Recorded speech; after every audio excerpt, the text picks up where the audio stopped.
ఒకసారి ఈ ట్రాన్స్ఫర్మేషన్‌ని చూడండి. ఇప్పుడు ఈ ట్రాన్స్ఫర్మేషన్‌ని కూడా చూడండి. దీన్ని వెయిట్ లాస్ అంటారు, దీన్ని ఫ్యాట్ లాస్ అంటారు. ఈ రెండిటికి ఉన్న డిఫరెన్స్ ఏంటో ఈ వీడియో చూస్తే మీకు అర్థమైపోతుంది. ఈ గ్యాప్ లో మీరు ఇంకా మన పేజ్ ని ఫాలో చేయకపోతే వెంటనే చేసేసుకోండి. మనం వీడియోలోకి వెళ్ళిపోదాం. హ్యూమన్ బాడీలో బేసిక్ గా 4 మేజర్ థింగ్స్ ఉంటాయి: వాటర్, మజిల్, ఫ్యాట్ అండ్ నాలుగోది బోన్స్, ఆర్గన్స్, టెండన్స్ ఎక్సెట్రా. మనం ఒకవేళ డైట్ మెయింటైన్ చేసినప్పుడు బాడీలో ఫిజికల్ గా చేంజెస్ జరిగితే ఫస్ట్ మూడింట్లోనే మనకు చేంజెస్ జరుగుతాయి. ఇప్పుడు మీరు డైట్ అని చెప్పేసి డీటాక్స్ డైట్లు, లిక్విడ్ డైట్లు, ఫ్రూట్ వెజిటేబుల్ డైట్స్ అంటూ క్రాష్ డైట్స్ గనక ఫాలో అయితే ఈ ఫ్యాట్, మజిల్, వాటర్ ఈ మూడింటిని కోల్పోతారు. దీని ద్వారా మన హెల్త్ మీద చాలా సైడ్ ఎఫెక్ట్స్ ఉంటాయి. మన మెటబాలిజం మీద దెబ్బ పడుతుంది, మన ఆర్గన్స్ ఫంక్షనింగ్ మీద దెబ్బ పడుతుంది, మన స్కిన్లో ఉండే గ్లో కోల్పోతాం. చివర్లో మీరు ఒక మాల్ న్యూట్రిషన్ పర్సన్లా మిగిలిపోతారు.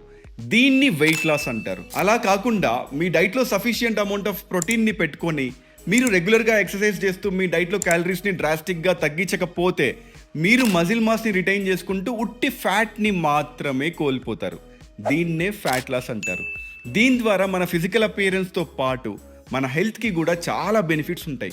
మీ మెటబాలిజం ఇంప్రూవ్ అవుతుంది, మీ హార్మోనల్ హెల్త్ ఇంప్రూవ్ అవుతుంది, మీ బోన్ డెన్సిటీ కూడా ఇంప్రూవ్ అవుతుందన్నమాట. నెక్స్ట్ టైం మీరు సన్నబడాలన్నప్పుడు మీ టార్గెట్ వచ్చేసి ఫ్యాట్ లాస్ అవ్వాలి, వెయిట్ లాస్ కాదు.